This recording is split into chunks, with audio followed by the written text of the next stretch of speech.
26 tourists are dead. India is fuming. Pakistan is posturing. And now gunfire is erupting along the line of control in Kashmir. What started as a massacre in the mountains is spiralling into the biggest India-Pakistan crisis in years. There's talks of even heightened retaliation, cancelled treaties, and, well, the inevitable nuclear chest thumping. But this time, something really does feel different. Much worse, in fact. So in this video, I break down what is happening, why it matters, and what could happen next in this singular issue that could tilt South Asia towards chaos. This is the Global Gambit. How's it going? Tuesday afternoon, picture the scene in Pahalgam, Kashmir's so-called mini Switzerland. It's packed with tourists, with tea, mango noodles, pony rides, and then suddenly, unrelenting gunfire. By the end, 26 dead, all civilians, tourists, including a honey-making couple, Indian naval officer, a banker, a Nepali citizen, and others from across India. It's the deadliest attack on tourists in Kashmir since the year 2000.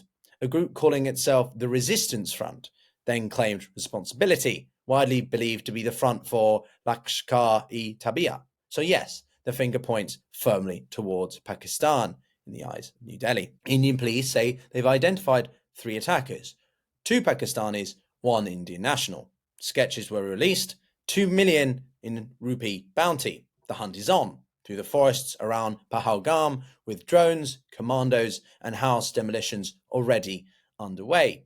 Indeed, one security official I spoke to called the attack surgically timed, even chillingly symbolic, with, well, designed to deliberately ensure a state-level reaction, and indeed a reaction they are getting.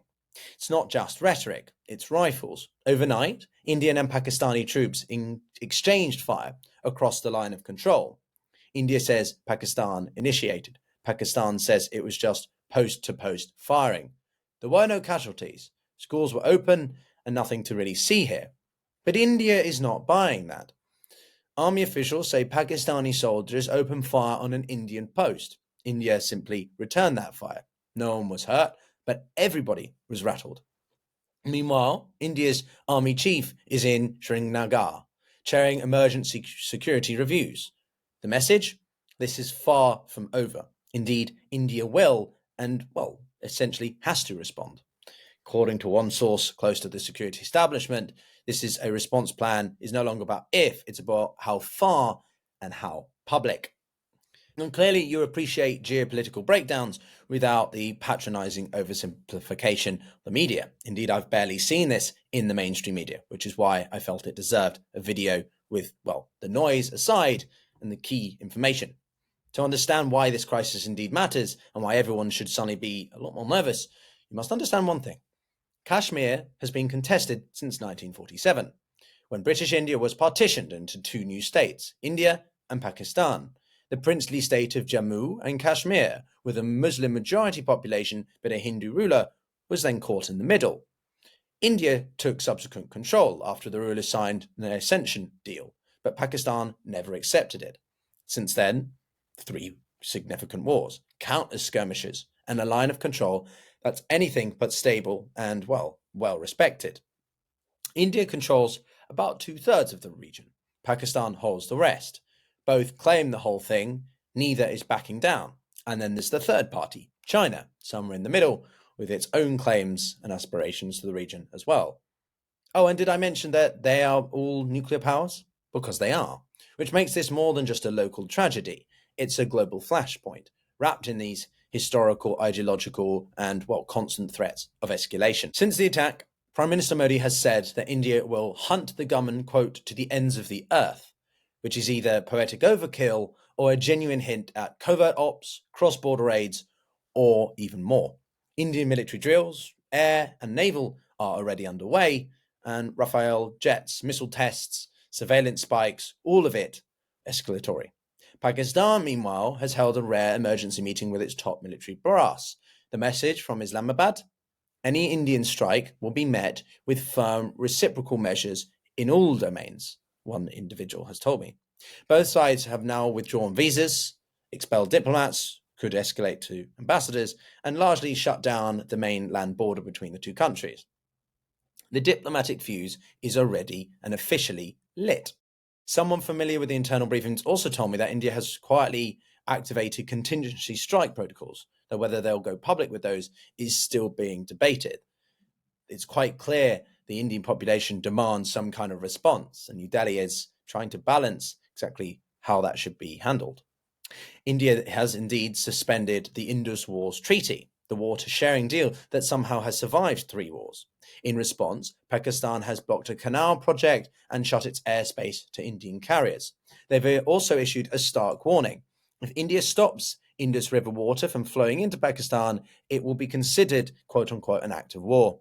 This is no longer about one specific attack. It's all front escalation: military, diplomatic, environmental, and psychological. Back in Kashmir, the mood is even bleaker. Hundreds have been detained, media is under substantial pressure, and surveillance is everywhere.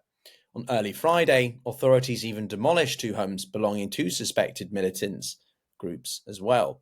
Tourism, which props up nearly 7% of the economy, is largely collapsed, with hoteliers cancelling bookings, tourists being stranded. Locals are grieving, but also facing economic perpetual backlash. And one regional officer has said that every hotel in the region is getting cancellations, not merely from tourists, but from diplomats. And to see such a speed by which those cancellations are coming in after only a couple of days shows you the real fear amongst people in the professional realms over how this could go. Indeed, this isn't just an attack that killed 26 people. It has shattered any illusion of calm, and the aftershocks are just beginning. Internationally, the world has responded, kind of. The UN is urging, quote unquote, maximum restraint, words that are very particular and emphasize just how worried the UN equally can see this escalating and getting out of hand. Washington says it stands with India. France, Russia, the Gulf all condemned the attack, but no one is actually stepping in to mediate yet. Not when Ukraine is burning, not while Gaza bleeds, not while Taiwan simmers. Even China, not exactly India's best mate these days, was quietly briefed in Delhi. A sign that India is trying to rally global support, even from the countries that it has, lukewarm relations with. And, to some in the eyes, at least isolate Islamabad and Pakistan, who has had a very important relationship with China through initiatives like the BRI, for example. One foreign affairs contact put it bluntly that Delhi's building a coalition of the vaguely sympathetic. No one wants war, but no one's about to stop one either. So what happens now? Well, it's not about if, it's about when and how. India is going to retaliate, and the questions are around in what format. A precision strike, perhaps, or a covert hit job. Those are the options that are being increasingly whispered about. Or do we get cyber attacks, diplomatic shouting matches, and a slower but much more public simmer? And then, of course, there is a third, more frightening option: escalation by miscalculation. For example, one mistake, one border crossing, one dead pilot, and suddenly it's 2019 or worse again. Indeed, some, including myself, see this as that Modi is rather cornered. The attack has enraged voters across the 15 Indian states, and in an election year, optics matter. Modi is not as powerful as he was prior to the election last year, where he now has to, engage in some form of coalition building to get policy through. Indeed, someone familiar with the Prime Minister's security circle told me that Modi doesn't want war, but he can't afford to look weak either. And it's this dangerous balancing act that he has to, consider. Modi's known for his calculated risks. The question now is, how calculated will the next one be? So this is where we are. 2 nuclear powers, 1 mass killing, and a border that's as unpredictable as ever. It isn't over, not by a long shot. But what do you think? Those of you who come from the region, be it Pakistan or India, as you know, we cover a lot of Indian issues and South Asian issues on this channel. Let me know in the comments below. I do read all of them. And if you appreciate this, then consider subscribing as well for the next update from myself and experts that we bring on. But as always, we say on the Global Gambit, you've either got to get playing or be played. And that can't be more applicable than right now. Take care, everyone.